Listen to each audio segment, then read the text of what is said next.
You've probably seen a million videos all proclaiming that we should switch to a thicker oil and that thinner oils are damaging our engine. But what is the reality? Where has this understanding come from? Does it have any merits on the modern engine? My aim in this video is so that we can be better informed and make informed decisions about our engines. A lot of the advice we're getting, particularly from AI generated videos and generated content, is actually bad for our engine. We're running up massive repair bills.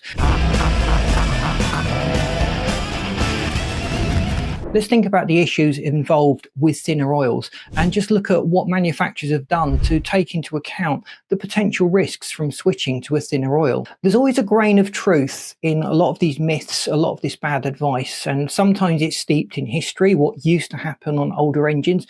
That's certainly true. When you started to put thinner oils in older engines, you had all kinds of problems. It would burn oil. You'd have lubrication problems, which doesn't make a lot of sense on the surface of it when you've switched to a better quality thinner oil, but that was the reality. Another line that is often bandied about is that thinner oils give you better fuel economy, and that is the only reason manufacturers have switched to thinner oils, to chase these fuel economy figures. But think about the class action lawsuits that will be coming up because manufacturers have made such a controversial decision to the detriment of the longevity of our engines.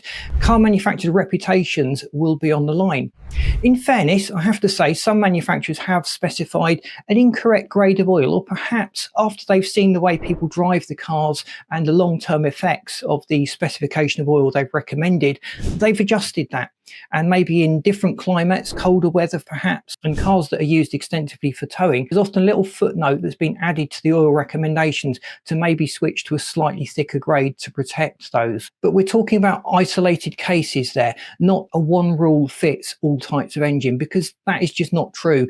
All engines are different. All manufacturers have produced different types of engine. They've all got very different requirements when it comes to oil. The actual debate goes around something called HTHS, the high temperature, high shear viscosity. Now, this is really referring to the point at which oil breaks down. It's coated the surface, but it has got so thin that that coating has broken. You see that sometimes when you're washing up, you notice that on a glass, the water covers the glass and then suddenly it breaks away. That is the shear. We don't want that happening inside the engine because there's no oil then protecting the components. We want the oil to stay stuck on the components, providing the protection and lubrication. Think about a glob of toothpaste between our finger. If we squeezed it and squeezed it and squeezed it, eventually there'd be no toothpaste between our finger. It will squeezed out. And that gives us an idea of the job that the component of oil is doing inside the engine. It's got to sit between components, moving at high velocity or under extremely high pressures. Now, the HTHS is actually measured at 150 degrees centigrade, which is above the general operating temperature of most cars. In fact, if your car is running that hot, you've generally got some kind of issue or problem going on, which you want to address. But the fact it's tested up to that point gives us a margin of error. With our engines running at typically 90 degrees centigrade, there's certainly a lot of scope there between the reality of our daily use and the upper end of the benchmark that has been used to measure the oil. Now, we talk about oil grades, you know about them. You get the two numbers, the 15W-20. You also then got the stickiness of the oil, the viscosity at an operating temperature, which is the bigger number. But they don't advertise the HTHS. That comes into the specifications that manufacturers attach to the oil. 5W40 has a HTHS grade of at least 3.5. If you bump that up to a 15W40, you'll see the HTS sitting at about 3.7. A 20-weight oil needs to reach a minimum of 2.6. A 16 is 2.3. A 12 is 2.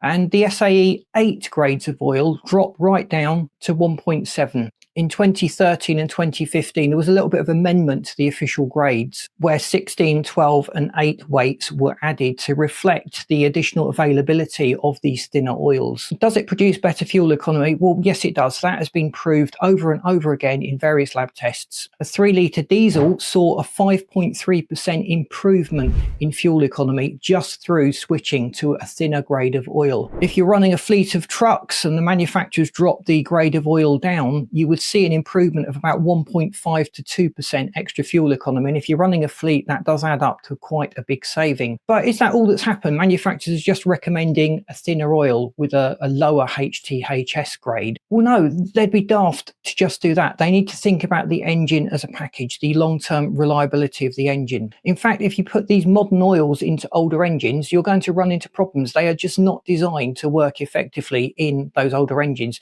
The modern thin oils are designed for modern engines that are built to cope with it. A lot of these super thin oils actually come with a different color. Volkswagen have added a green color to denote that a lot of these oils are particularly thin and they shouldn't be used in older engines. So what changed? Is it just thinner oil? Well, quite a lot has happened. We're looking particularly at the additive pack that has been put into the oil. It's not just the base mineral oils or the synthetic oil that is protecting the engine. You've got a whole host of additives in there that produce protective film on the engine that add a wear layer to the engine, improve the ability of the oil to stick to the components in the engine. Molybdenum, MoDTC, reacts with the hot metal, laying down a microscopic barrier helping to protect those components. In the past, various zinc additives have been used, including ZDDP, to again add a sacrificial layer to the car. But a lot of modern particulate filters and modern engines don't tolerate too much of these older additives, which is why you should only use modern specs of oil in these engines that have particulate filters and various other eco-friendly devices that have been fitted to them. But the other aspect is the engines themselves, the way they've been built, the way they've been put together. Piston rings, tappets, cam followers are all coated now with various clever protective coatings to reduce the friction between those, to allow the thinner oils to do their job better. Think about a metal surface with little spikes and troughs, which is effectively what you've got on metal that hasn't been particularly well polished or finished. If you've got very thin oil on that, the spikes in the metal are going to poke through the oil and it's going to promote the shearing of the oil. By keeping the level of the metals low and polished, you are helping the oil to have better adhesion to those components. And when you strip down a modern engine, comparing it with an engine of say 40 or 50 years ago, you will see that the manufacturing processes are much tighter, is much cleaner, is much more polished and refined. They use a diamond-like coating, a DLC, which is a hydrogen-free coating that's been applied to a lot of the moving components within the engine to just provide extra lubrication to make the metal components slip over each other more effectively. And friction has been reduced. Down at the piston, we've seen a reduction of 18% in the friction. At the top ring, we've seen a reduction of 10% friction. Some of these modern engines have a friction coefficient down as far as 0.01, and that's pretty much close to frictionless. That is the ideal situation. The oil control ring has also been reshaped to cope with these much thinner grades of oil. And the last component to think about is the way heat is managed in the engine, and also the bearings. They take quite a bit of a knock or a beating, and we've seen significant problems on manufacturers that have done their sums wrong and have bearings that wear prematurely. A lot of modern bearings have a soft polymer coating built into them to just absorb debris, to reduce friction and allow them to do their job without building up unnecessary amounts of friction or deforming. And engineers have tuned the clearance inside the engine. When things are hot, metals like steel and aluminium respond differently to heat. They expand at different rates. Manufacturers and engineers building these engines have taken all of this into account and made sure that the expansion rates and the oil grade that has been recommended all work in tandem to maintain the protection of the engine. If you drive a Volkswagen or Audi group car, the relevant standards are VW508 and VW509. They have a HTHS of 2.6.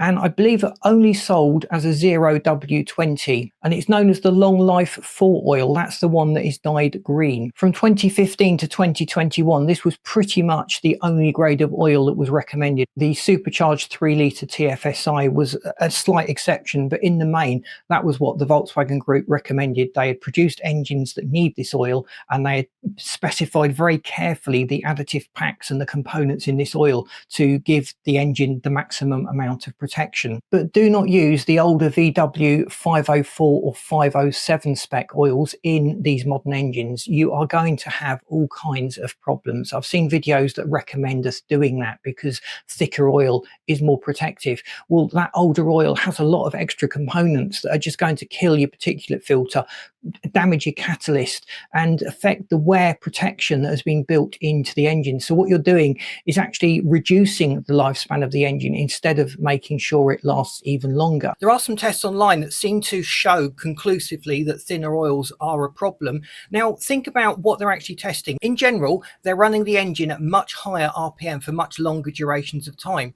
Now what they've done is essentially push the engine outside of the normal operating range that the manufacturers would expect. This would only typically happen if you were doing a track day, for example, and in which case if you were doing track days or towing, you probably need to specify a different grade of oil, because the recommended grade is for typically the recommended use pattern, and if you've gone out of this by a fair margin, there's a need there to correct that by specifying a different type of oil. Take a lot of this AI advice and general myths circulating as a grain of truth, because there's often a grain of truth in there, but find out what the specific is for your car, for your engine, for your use. If you're towing, you may need a thicker grade of oil. You may need to specify a slightly different type of oil to just maintain its viscosity with the extra heat cycling that it's going through. Let me know what your experience has been, whether you routinely go with a thicker oil, whether you've noticed any problems, or whether you're very skeptical of a lot of the advice that you get from these faceless channels that are springing up all the time. Thanks for watching. Please boot that like button, because that really does help us to get out there. If you're not subscribed, and a lot of you aren't, please subscribe to the channel. You won't miss out on the great content, and we've got more information here helping you to get the best long-term reliability from your car, and this playlist that you should find really interesting as well. Thanks for watching. See you in these next videos.